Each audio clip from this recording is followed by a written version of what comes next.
यह सदियों पुरानी बात है। बगदाद के पुराने शहर बसरा में एक व्यापारी हसन रहता था, जो कपूर का व्यापार करता था। वह विभिन्न शहरों का सफर करता, कपूर बेचता और अच्छी कमाई करता था। लेकिन वक्त बदला, हालात ने करवट ली और उसका व्यापार लगातार घाटे में जाने लगा। गरीबी ने दस्तक दी तो हसन ने सोचा कि अब नया शहर और नया आरंभ ही उसकी बर्बादी से बचने का रास्ता हो सकता है। हसन ने अपने पास जो थोड़ा बहुत सामान था घोड़े पर लादा और अल्लाह का नाम लेकर एक अजनबी शहर की ओर रवाना हुआ। कई घंटों के सफर, जंगलों और वीरानों को पार करते हुए आखिरकार वह एक नए शहर में प्रवेश किया। थकान से चूर, भूख से बेहाल, उसने एक मुसाफिर खाने का रुख किया ताकि कुछ देर आराम और सुकून मिल सके। मुसाफिर खाने में खाना खाते हुए कुछ देर ही बीती थी कि एक अजनबी आकर हसन को नसीहत करता है कि यहाँ अपने सामान की हिफाजत खुद करनी पड़ती है। हसन ने इस बात को संजीदगी से नहीं लिया। खाना खाकर सोने के लिए लेट गया और अपना थैला, जिसमें उसकी तमाम जमा पूंजी थी, सर के नीचे रख लिया।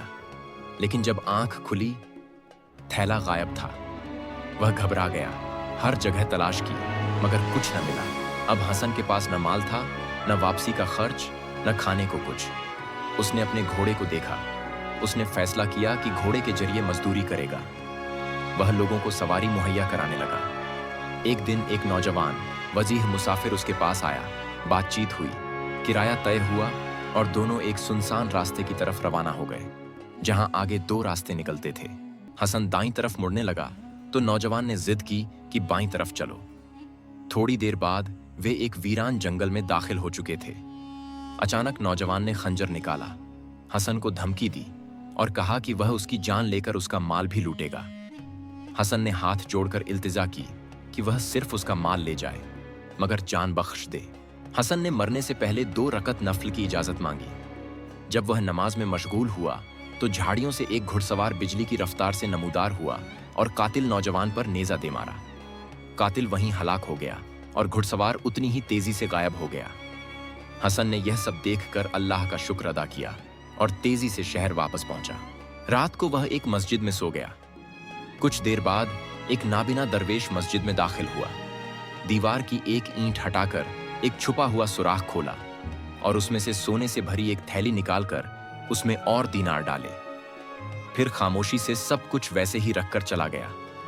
हसन ने यह मंजर देख लिया। हसन के दिल में वहम पैदा हुआ। वह समझने लगा शायद यह अल्लाह की तरफ से उसकी मदद है। उसने खुद को तसल्ली दी कि वह चोरी नहीं कर रहा बल्कि कर्ज ले रहा है। वह बार बार दरवेश की थैली से दीनार निकालता रहा। कारोबार बढ़ा, किस्मत खुल गई और वह शहर का मालदार तरीन ताजिर बन गया। आखिरकार जब जमीर का बोझ नाकाबिले बर्दाश्त हो गया, हसन 500 दीनार वापस लेकर दरवेश के पास गया और नजराने के तौर पर पेश करने की कोशिश की। दरवेश ने फौरन उसे पहचान लिया, उसे चोर कहा और पकड़कर खलीफा के दरबार ले गया। अदालत में हसन ने सब कुछ मान लिया। दरवेश ने कहा कि इन दीनारों से उसने बेटी की शादी करनी थी। अदालत ने फैसला दिया कि ताजिर 1000 दीनार देगा और शादी का मुकम्मल खर्च भी उठाएगा। चंद दिन बाद ताजिर ने दरवेश की बेटी की शादी ऐसे शान से की कि पूरे शहर में चर्चा हो गया। उसकी बेटी के लिए खूब सामान इकट्ठा किया। सादगी, वकार और एहसान का हसीन इम्तिजाज हर दिल पर नक्श हो गया।